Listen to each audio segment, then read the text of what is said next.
Hello बच्चों, कैसे हो सब। उम्मीद करता हूँ सब ठीक होंगे। आज आप सबके लिए हाजिर हूँ एक वीडियो के साथ, और ये टॉपिक बहुत ही अच्छा है, आपके लिए बहुत उपयोगी है, आपके बेसिक को भी सुधारेगा। तो ये इंग्लिश ग्रामर का पार्ट है। आज हम पढ़ेंगे पार्ट ऑफ स्पीच के जो टाइप होते हैं 8, उनमें से 4 टाइप होते हैं, उनके डिफिनेशन। और ये स्पेशल क्लास 9th वालों के लिए है। आप लोग इसका नोट भी बना सकते हैं और लास्ट में स्क्रीनशॉट लेके आप बढ़िया से इसको रख सकते हैं, पढ़ने के लिए यूज कर सकते हैं। तो आइए इस वीडियो को शुरू करते हैं और आपको एक एक चीज़ स्टेप बाय स्टेप बताते हैं।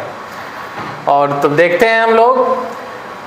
ये सबसे पहले हमने बताया आपको नाउन, यहाँ नाउन लिखा है। इसकी डिफिनेशन हमने इंग्लिश में दिया आपको। A noun is a word used for naming some person, place और थिंग। अब आप इसमें ध्यान से देखिएगा। ए नाउन एक संज्ञा, इज ए वर्ड एक शब्द है, यूज्ड फॉर उपयोग होता है, फॉर के लिए, नेमिंग नाम के लिए, सम पर्सन कुछ व्यक्ति के लिए, प्लेस स्थान के लिए और थिंग अथवा वस्तु के लिए। हिंदी में हमने बताया संज्ञा क्या है, किसी व्यक्ति, स्थान या वस्तु के नाम के रूप में प्रयुक्त होने वाले शब्द को संज्ञा कहते हैं। या आपने बचपन में पढ़ा होगा, किसी व्यक्ति, वस्तु या स्थान के नाम को संज्ञा कहते हैं। तो इसमें हम देखते हैं इसके आगे एग्जाम्पल क्या है। जैसे कि एग्जाम्पल हमने हेडिंग बनाया राम। अब राम क्या है आपका, यहाँ एक व्यक्ति है। दिल्ली हमने लिखा सेकेंड पे, तो ये एक स्थान है। आप कोई भी स्थान लिख सकते हैं, और यहाँ जरूरी नहीं है आप राम ही लिखिए, किसी का भी नाम ले सकते हैं आप। इसके बाद है वस्तु। वस्तु में आपका पेन है, आप पंखा कह सकते हैं, टेबल है, चेयर है, कुछ भी कह सकते हैं। कोई भी वस्तु हो तो आप उसको कह सकते हैं। तो ये आपका होगा नाउन। अगर आसान भाषा में आप सीखना चाहें कि नाउन क्या है, तो आप ऐसे भी कह सकते हैं। अपने आँख को बंद करिए और देखिए, किसी भी चीज़ के बारे में सोचिए। कोई भी जो चित्र दिमाग में आ रहा है वो भी एक नाउन ही है। इसको भी आसानी से कर सकते हैं, क्योंकि किसी भी चीज़ के बारे में सोचेंगे आँख बंद करके तो उसका एक इमेज बनेगा, और वो क्या कहलाएगा, नाउन कहलाएगा, संज्ञा कहलाएगा। दूसरा है हमारा pronoun. Pronoun is a word which is used place of a noun। इसको हम बारीकी से समझेंगे। प्रोनाउन मतलब सर्वनाम। Pronoun is a word. Pronoun means सर्वनाम। इज मतलब है, ये मतलब एक, वर्ड मतलब शब्द, विच मतलब जो किया, इज मतलब है, यूज मतलब उपयोग होता है, प्लेस मीन्स स्थान पे, ऑफ मीन्स का, ए मतलब एक, नाउन मतलब संज्ञा। सर्वनाम वह शब्द है जो एक संज्ञा के स्थान पर उपयोग होता है। हिंदी में भी आप वही देख सकते हैं, सर्वनाम वह शब्द होता है जो संज्ञा के स्थान पर उपयोग होता है, या एक संज्ञा के स्थान पर उपयोग होता है। जैसे कि एग्जाम्पल हम देखेंगे सिंगुलर में, बहुवचन में, सॉरी एक वचन में। ही, सी, इट। ही मीन्स वह होता है, ये लड़के के लिए यूज होता है। सी मीन्स वह होता है, लड़की के लिए होता है। और इट मीन्स यह होता है, ये निर्जीव के लिए ज़्यादा यूज होता है, और सजीव के लिए भी कभी कभी हो जाता है, बहुत रेयर केस में। फिर प्लूरल में हम देखेंगे आई, वी, यू और दे। ये सब आपके क्या आएंगे, आपके प्रोनाउन आएंगे।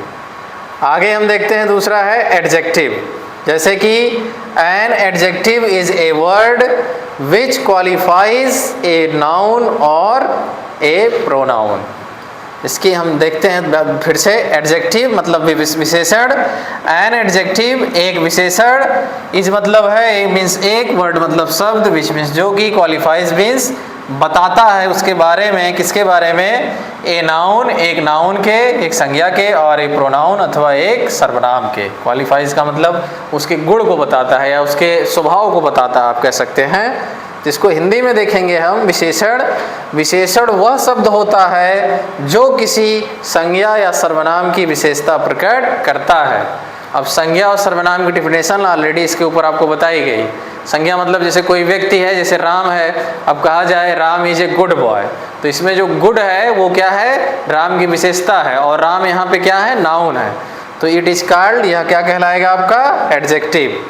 तो ये आपका होगा। सर्वनाम है, जैसे कि बहुत सारे लोग हैं, जैसे कहा गया they are playing very excellent, या they are performance very excellent.